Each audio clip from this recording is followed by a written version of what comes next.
how could you not get excited for this game?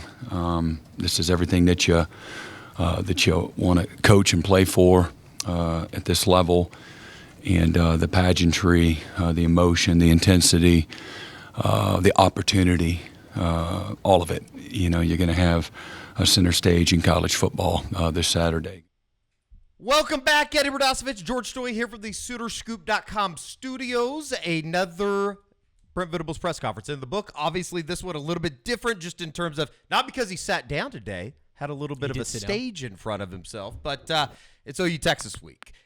Talked to Josh McCuistion yesterday about, kind of setting the stage for everything that is. We talked to some of the players. Obviously had the Brent Venables press conference today. Went about 30-ish minutes. 37 minutes. Yep. And, I think that the stage is kind of set now as Oklahoma gets prepared to take on Texas, number one in the country. First time since 1984. There's going to be a lot of firsts coming up this weekend in Dallas at State Fair Park. Or at Fair Park. I always put the State Fair Park in front of it because Sounds it's the State better. Fair of Texas. Yeah. But excited for this one. 2:30 kickoff, first time since 2017. And Michael Hawkins obviously going to make his first start, making history as the first true freshman to start at quarterback for Oklahoma. We'll get into plenty of the Mike Hawkins stuff, which I thought was pretty good today from Brent Venables, as well as some of the players in the game day preview. But first things first, let's start here just in terms of, I know that we reported on it a little bit on Monday night, coming home and listening to the OU, the coaches show with Brent Venables. Injury situation going into the game as of Tuesday. We'll have a better idea, obviously, coming up on Wednesday with the availability report, but just kind of your gut feeling. I know there's a lot of discussion on surrounding Deion Burks right now. I think he's 50-50 at this point. I kind of lean towards he's not going to play. He didn't practice on Monday. We'll see today. We'll see on the availability report. I think he's going to be listed as questionable most of the week. Brent's comments on his coach's show didn't really give us any sort of indication on if he's going to play. I think his exact quote was, "We'll see here in a couple days how he's doing." I don't know. I don't think they're going to tip their hand. I think it's just one of those situations where you kind of have to plan as if he's not going to. I also thought it was interesting that he said that they have a package for Jacoby Johnson. It sounds like he might be a little bit more involved this week. Obviously, he didn't play at all a week ago against Auburn. So, and then as well as we got updates on Andrew Anthony and Jalil Farouk. Neither are going to be available this week, but it does sound like they're hopeful in the next few weeks that both those guys could return. Andrew Anthony had another surgery on his knee.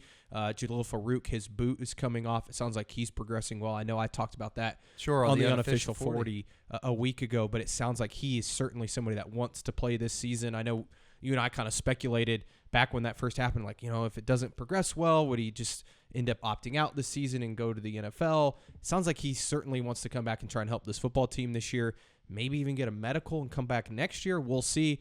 Andrew Anthony, I just don't know. This is, I think, his third surgery. Third scope coming off of, I believe is the week of the Tennessee game, going into the Tennessee game, if I remember correctly. And, I didn't think that he was going to be somebody that you'd be able to count on here moving forward. But it does sound like, if nothing else, and I think that with the wide receiver position as it is right now, maybe there is some positive and maybe there is some more optimism than maybe they previously had coming off this last scope. Yeah, that would be great.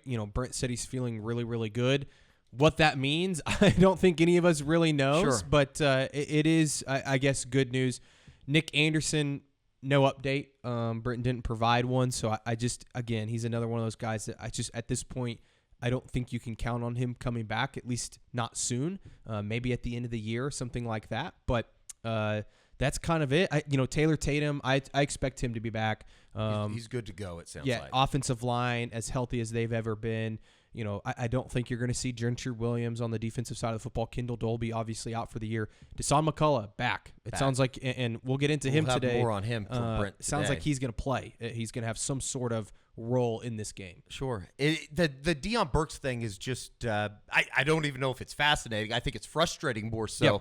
Just because nobody really knows what the injury is. I don't know what the injury is. I know that we've kind of broke down the tape and that first quarter reception he had against Tennessee. He kind of gets up and he's grabbing his chest area, but then at the end he played the rest of the way until the end of the third quarter. Right, and then he didn't play in the fourth. And then he's limping around on the sidelines. I don't know what that has to do with your chest. It's a very, I think, kind of day-to-day, hour-to-hour operation. And Yep. at the very least, I would be surprised if he didn't try to give it a go. I think over the next couple days, and we'll see where he's at on Saturday. I bet he warms up. I will say that. I bet he's up. I bet he's suited up. I bet he tries to warm up and see how he feels. We would certainly both be surprised if he was included on the availability report as out on Wednesday or Thursday. I would be. Sure. Now, if it ends up being doubtful, that wouldn't be shocking. Just again, because you don't know how he's going to feel today or tomorrow or even on Thursday. But it would be a huge boost if they could get him. But again, I think you have to plan as if, hey, he's probably not going to be at least 100%. No doubt. All right, we'll get into some of the Brent Venables stuff that was said at the press conference on Tuesday over at the stadium. And let's start here. A question that you asked of Brent today. It was something that we had talked about during the bye week last week, just in terms of the self-evaluation. And specifically offensively, you would think that they've had now 2 weeks to prepare for this thing going into Saturday, into Mike Hawkins' first start at the Cotton Bowl. How much do you want to throw at him, or how much new stuff do you want to throw at him when – execution-wise, this has not been probably the best operation, right? And that's what's really interesting, and why I asked this question is, what is the next evolution of this offense? And is that a situation where you look at it and say, hey, we got to change up what we're doing? You don't want to reinvent the wheel, right? You can't just go and change your whole scheme. But I do think that you can say, okay, we're good at this. We're not good at this. Let's focus on what we're good at. Let's add some things that we think we might be good at. Some QB run game, some zone reads, some gap scheme stuff in the run game. Like, I think that those sort of wrinkles is what maybe you can expect moving forward.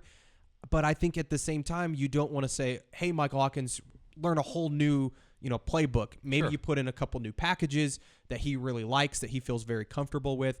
And I think that the bye week coming when it did kind of gives you that, because you saw a pretty vanilla offense against Auburn. They were very conservative, lots of screen game. They took away a lot of the RPO stuff. Like, I wonder if they simplify it a bit and then they add a couple things that Mike's really comfortable with. And so that, to me, this week is going to be really interesting to see.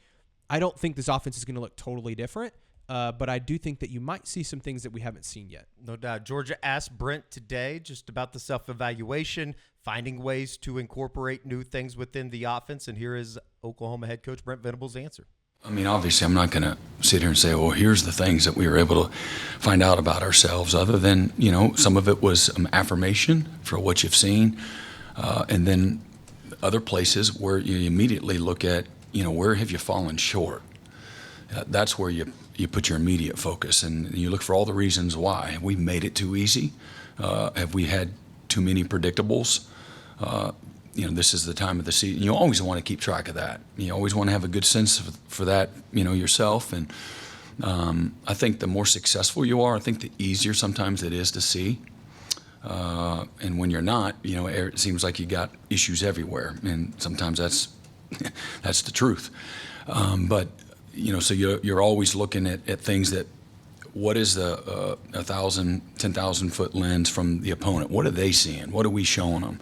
And so you want to start with the basics, and always, take the defense and look at the offense, and take the offense and look at the defense. From those views, how's an offense going to look at us? How's the defense going to look at us? And some of it's easy, if maybe, or what are some things that maybe Auburn had success with? Well, professional courtesy is going to show up again, so you better address that. And that's every week, when you have some failure, you're always looking at that. But, maybe it's formationally, you have some tendencies. Maybe it's emotion that you have tendencies with. Maybe it's down and distance that you have some tendencies with. Hey, and sometimes maybe it's red zone, and you had incredible success, and do you want to change it? And sometimes you're like, well, you can't just live in that. Somebody's going to, what is the scheme? I think your knowledge within the scheme, you say, this is where we're a little bit weak. We better make sure, even though nobody's been able to expose us, you better make sure that you show that to your players, even though nobody's been able to execute it. And then again, you're always looking, this is a season that you're, every week you're looking at ways to improve and evolve and make this year's version of the Oklahoma defense, the special teams, or the offense. You want to make it, you want to look for ways that you can make it better, and things that maybe that fit your scheme that can make you better. the wrinkles that you alluded to. Sometimes it's subtle and not apparent to the naked eye necessarily. Maybe it's how you're blocking a stretch game, or maybe it's you get into the minutia of certain play designs, structures on defense, things of that nature that are apparent or are part of the process every week to some degree, more or less. And you get a bye week, maybe you have a little bit more time, but more doesn't mean better. As we said at the top, we're going to have a lot more coming up on Michael Hawkins on Thursday in the game day preview, start kind of shifting everything towards the focus of, obviously the weekend. But this kind of struck me as maybe a little bit of a surprise. First 6 quarters for Michael Hawkins since he's taken over as, I think the official starter here at Oklahoma. 21 for 33, 293 yards, completing 64% of his passes, 26 carries, 91 yards, the 1 touchdown, the big run, the 48-yarder at Auburn last weekend. I think the 2 things that strike me as noteworthy here, and talking to some of the players, obviously hearing from Brent on Tuesday, a lot of confidence with Michael Hawkins, and this has been from day one since he arrived. You'll hear Kobe McKenzie talking about it on Thursday. And then the other thing, he's simply not putting the ball in harm's way. And that was one of the impetus for the reasons that Jackson Arnold could no longer be the starter. Yeah, and we'll see if he can continue that, right? This is a huge test in this type of environment. And this Texas defense is pretty damn good, at least what, I don't think they've been truly tested by a great offense. They probably aren't going to be tested by a great offense on Saturday. I don't think the offense on Saturday is a great product now, but they should be tested more. Yeah, and it's for me, it's where can Oklahoma find some success? Where can they create some more explosive plays? Can they get another big play from a J.J. Hester? Can they get a Javonte Barnes or Taylor Tatum's coming back? Can he get going? Gavin Sawchuk this time last year, this is where he really started to turn it on and became their guy at running back. And so I wonder, can they find some success in different things? Look, they're not going to all of a sudden be, the 2018 offense come Saturday, but I do think that you can find some success with Michael Hawkins. I think the stat from him in high school, and correct me if I'm wrong, Eddie, I think it's something like 55 touchdowns, only 4 turnovers, I want to say maybe, that he combined for in his senior year. I mean, that's incredible. So he's been really good at obviously scoring, but also not putting the ball in harm's way. In a game like this, if you can win the turnover battle, and I still think as good as this Texas offense is, Oklahoma's at some point probably going to, create some sort of either 1 turnover, maybe multiple turnovers. That's going to happen in this game, I think. If Oklahoma can create 0 turnovers on offense, I think they'll have a shot to win this one. OU 12-0 under Brent Venables when they won the turnover battle, and the only loss that they've had, obviously, lost the turnover battle against Tennessee. There's going to be obviously a lot of attention placed on Steve Sarkisian versus Brent Venables, the offensive side of the football versus the defensive side. Obviously, I think Zach Alley has kind of taken over, and from a defense quarter perspective, has been excellent. Obviously, the defense has been excellent to a certain extent. Brent was asked of it today.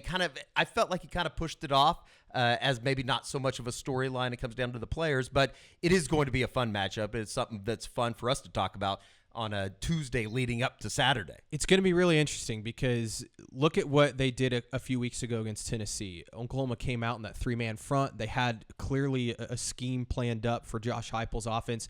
I fully anticipate Brent Venables and Zach Alley to come out with something similar against Texas. I don't know if that's a 3-man front, 4-man front, some different looks to give Quinn Ewers, try to confuse him, try to force them into some bad plays, create some different pressures and turnovers, things of that nature. And as much as Brent, you're right, he kind of pushed it away. He definitely loves these type of battles. And, no doubt. Sark's been one of the best play callers in college football in recent history, and they obviously have a good group at Texas. He's going to come out with some different wrinkles and things like that. So, and giving both teams a bye week too. Sure. These 2 head coaches have, thought every single thing through. First time I believe that both teams will be having a bye week, I believe since like the 1920s. It's crazy. Or 1930s. I think they started playing at the Cotton Bowl in 1937 annually. Been playing in Dallas at Fair Park since 1929. Every year you see this type of stuff. We heard from Steve Sarkisian on Monday talking about, kind of through his lens and matching up against Brent Venables. Here is Brent Venables talking about the Texas offense and matching up with Steve Sarkisian. Yeah, I don't know about chess match. It's a player's game, and they're not really concerned about what you're doing. They're going to do what they do, and they do it well. They're going to run the football. They're going to set it up, play actions. They're going to take a lot of shots, and create explosives, very vertically challenging offense. And the quarterbacks, it's driven by those quarterbacks. They play incredibly accurately. They're veteran within the system in Quinn Ewers. I don't really look at it. I think Steve's an excellent offensive-minded coach. Knows what he's doing. His presentations are fantastic. Puts his players in position to be successful.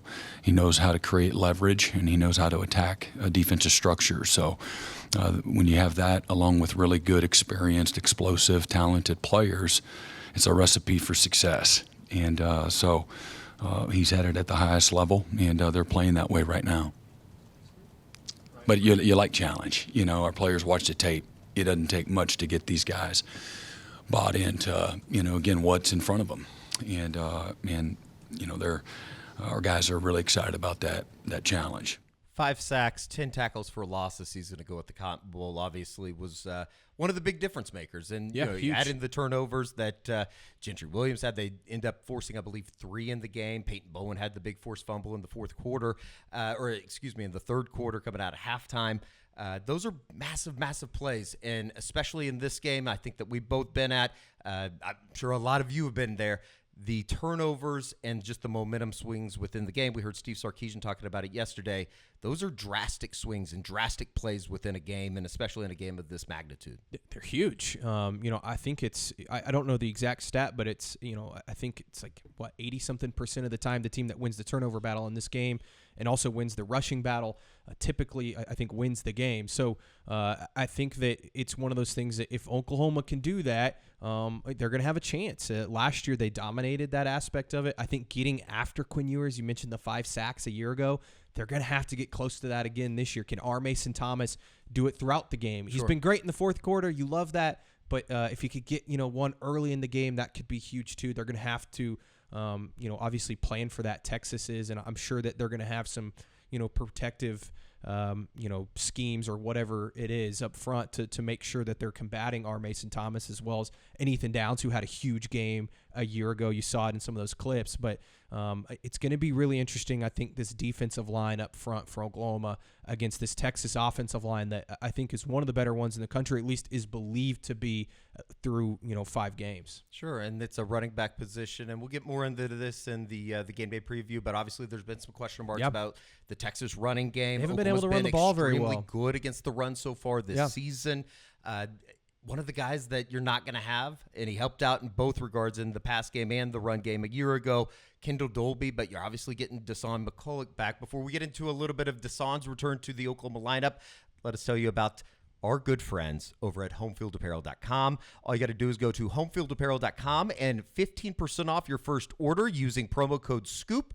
That is homefieldapparel.com, 15% off your first order using SCOOP, promo code SCOOP, SCOOP. And a couple of exciting things. The bomber jackets are back in stock. I know that those went rather quickly. You can see it up there in the top left. A good look. Hopefully you'll need to break those out at some point. Hopefully it's not going to be 100 degrees like it is, basically every game so far this year, or particularly coming up on Saturday. And they also have the 90s pullover. The Southern Collection is going to be out, and that is what Oklahoma is in, coming out on October 24th. October 24th for the 90s pullover, which looks pretty sharp. I know that we've taken advantage of Home Field Apparel, our friends over there, and gotten both massive packages coming into our homes. Yeah, my whole family got their order. I think they're going to be rocking it down in Dallas, some of those T-shirts that they got. And it's definitely going to be a T-shirt day. Oh, yeah. With T-shirt and the shorts. 97 degrees. I'll probably wear pants, though. It might be the hottest OU Texas that they've ever had. That's in crazy. Dallas, which is nuts, even though it's always felt like it's 1,000 degrees down there inside the State Fair of Texas. Visit homefieldapparel.com, 50% off your first order using promo code SCOOP. Shout out and thank you to our friends over at homefieldapparel.com. Deshaun McCulloch is coming back this week. That has been something that has been in the making. He's been practicing for the last couple weeks. I think it was the Tennessee game maybe that was the first time that he had suited out this season. Yep. Hasn't gotten into the game, but expected to be something of a contributor in a game that he made an impact a year ago. It's going to be really intriguing to see where they play him. I think it's going to be at Cheetah. It seems like that's the indication. That's obviously a position that you lose Kendall Dolby, you're not as deep there now. He's played the spot before. That's where he played last year. But I know he's worked some at will linebacker going back to the spring. They kind of moved him inside.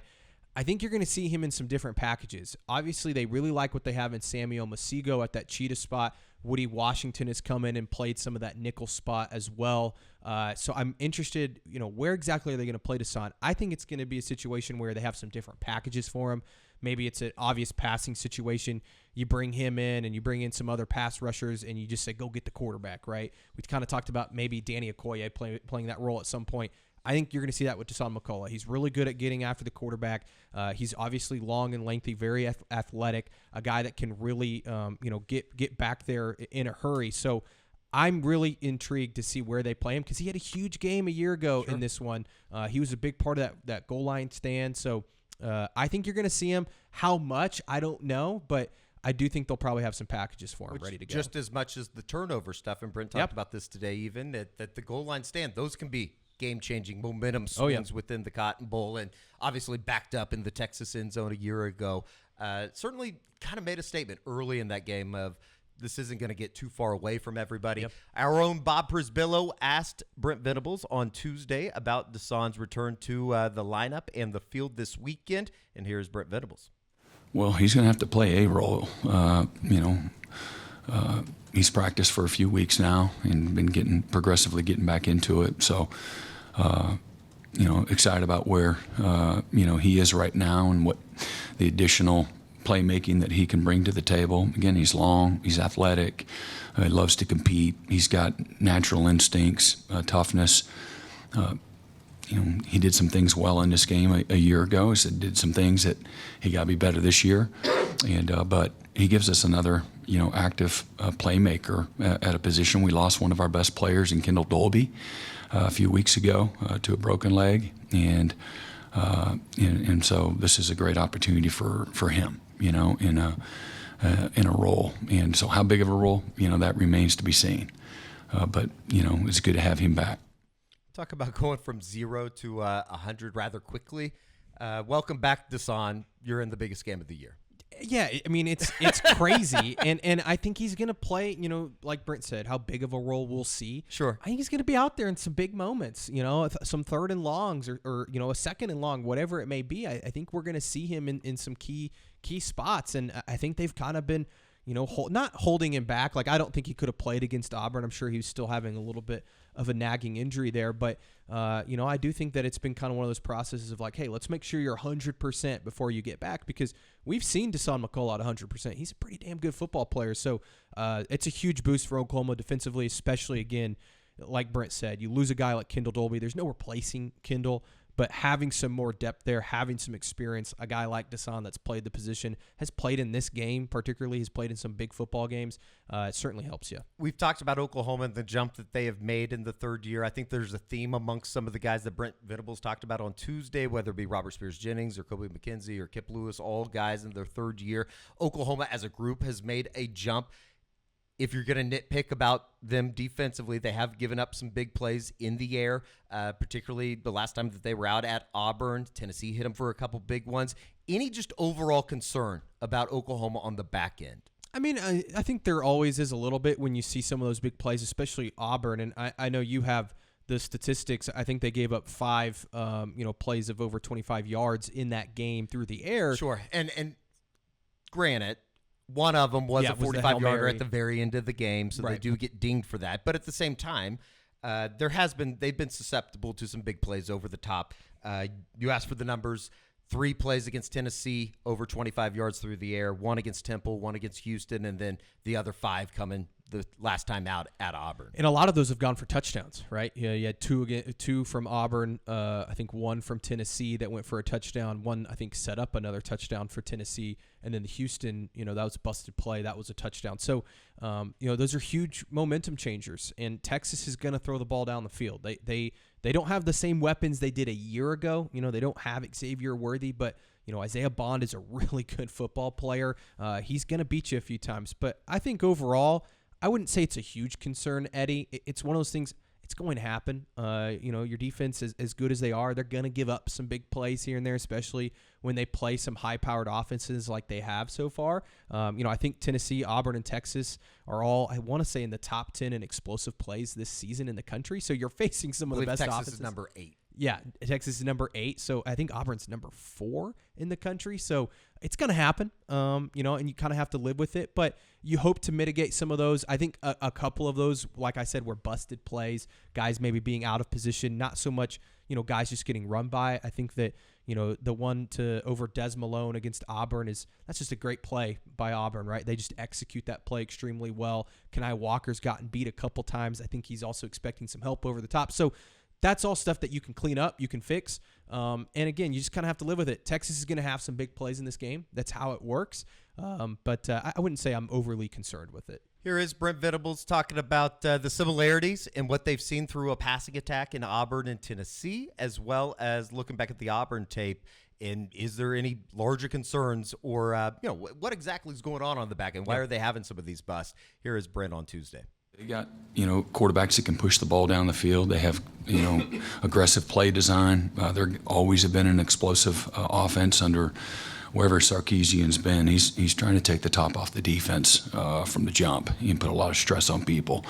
And it's not just taking, chunk shots. He's got good play designs. He's got, other outlets within those schemes. It's not an all or none approach. And they do a nice job, how they're protecting and things of that nature to buy them time to do that too. But, they got really good players and accuracy at the quarterback position, players at wideout that can get behind you. They're going to, not only they're really explosive players, they play with good technique. They know how to play the position. So those are things that have allowed them. And then, we've played against good players, whether it's at Tennessee or it's at Auburn. And, we've been a much more disciplined team on defense through the first half of the season in regards to giving up explosive plays.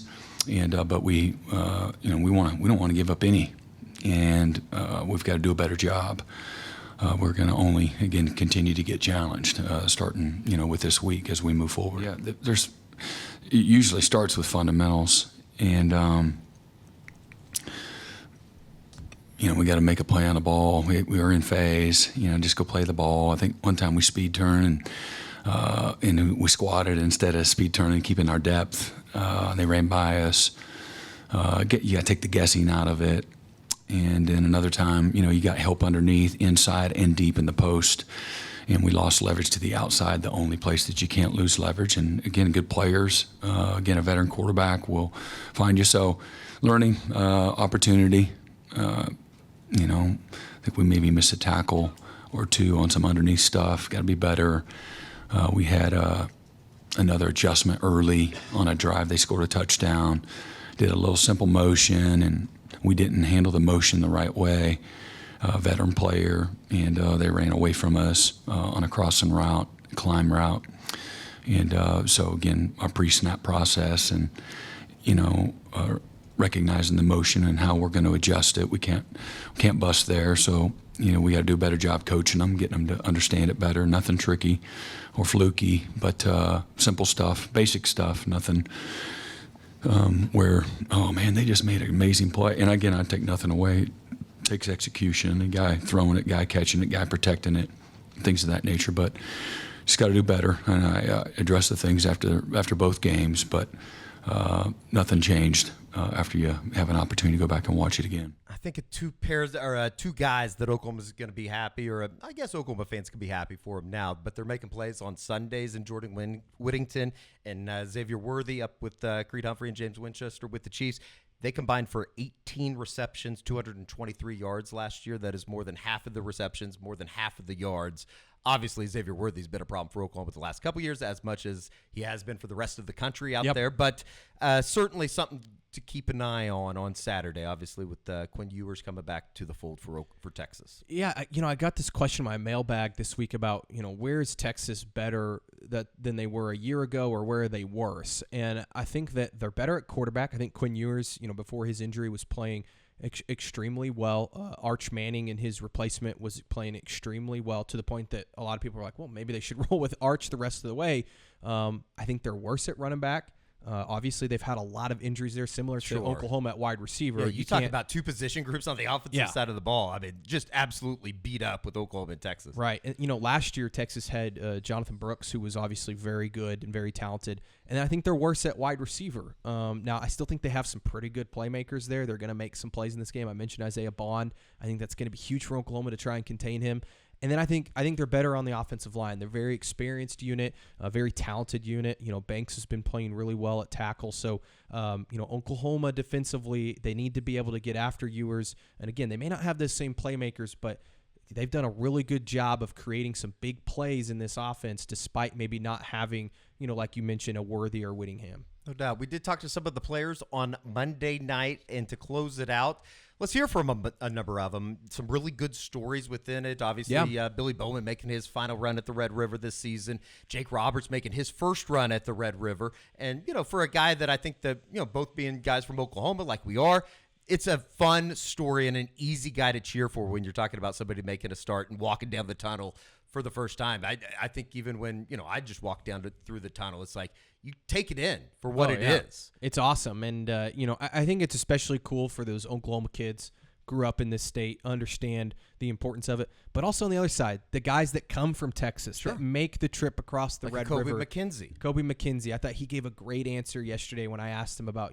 being a Texas kid, being recruited by Texas. Billy Bowman, another Texas kid. I think both those guys were committed to Texas at one point in their recruitment. So for them to come across the Red River, play in this game, and then a guy like Jake Roberts, who grew up a Sooner fan, grew up here in Norman, has to go play somewhere else, right? Didn't get recruited by Oklahoma at first. And now in his final year of college football, he gets his moment to play in this football game. I think it's truly awesome. It's a unique setting, and every first or second Saturday in October, Oklahoma and Texas go head-to-head. Here is a number of the players just kind of setting the scene for what's to come. Does it ever get old, or is still the excitement still there? Nah, I never get old, and especially coming off a bye week, it's even more exciting. So nah, it don't get old. Everything. I'm just I feel like I'm already getting butterflies about it. And, growing up here, being a Sooner fan, it's, what this means to everyone in the state of Oklahoma and in the state of Texas. I mean, it's a big deal to a lot of people. And to have the opportunity to compete in it, I'm over the moon. I can't wait. It's going to be a great opportunity and a great challenge. It means everything. The whole state's counting on us to win this game, so we'll try to bring back the gold hat. Was this a game that growing up that you used to watch as a kid? Or? Every time, 11 in the morning, early in the morning, you turn it on, first game on, and then it just sets the mood for the rest of the day. It was what I thought, just a game that you'll remember forever. We have Matthew McConaughey right outside in the tunnels, all these people. It was just amazing. It was so cool. The stadium was awesome. That whole thing was just, I never thought something would be like that. It was fun. You ever notice at the Cotton Bowl that there aren't any suites, there aren't any the luxuries of these new stadiums, and it's just the same old field that they've been playing at since 1929. I like it, to be honest with you. I love it, because everybody's right there.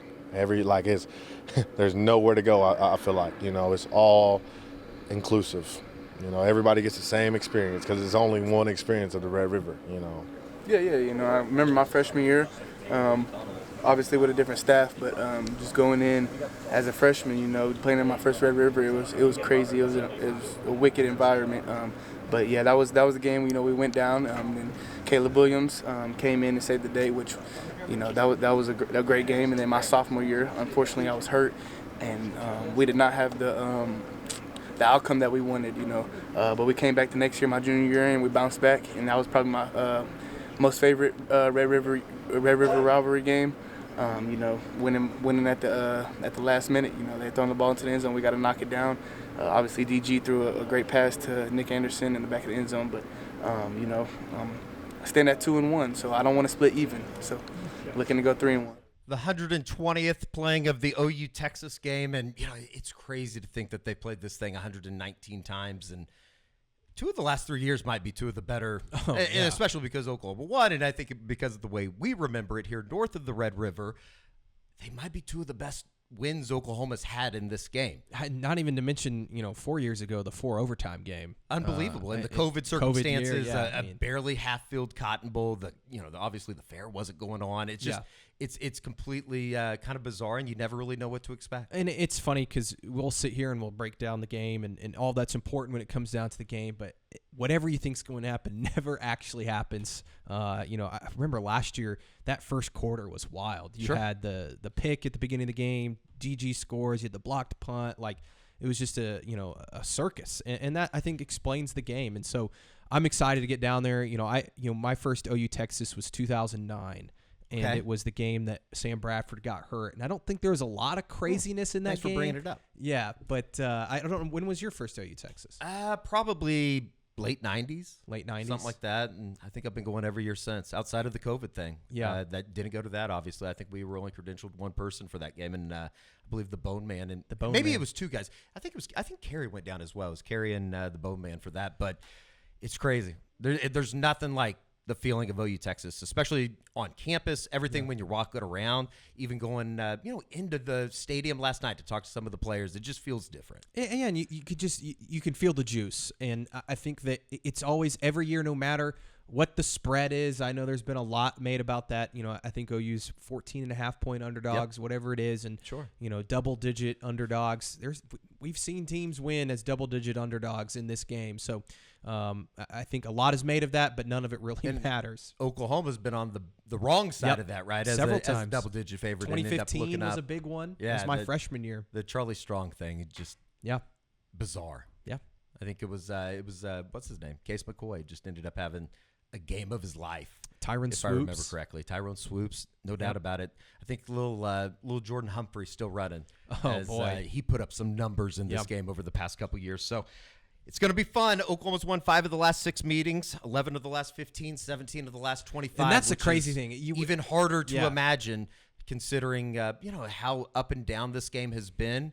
But Oklahoma has found a way in a lot of these here moving forward, and what a massive win it would be on Saturday.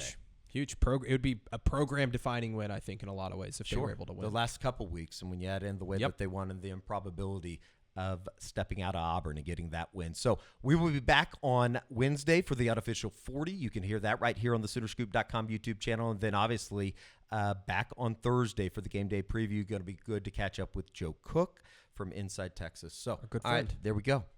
For George Stoya, I'm Eddie Radosevich. OU Texas Week continues right here on the Soonerscoop.com YouTube channel all week. We'll see you then.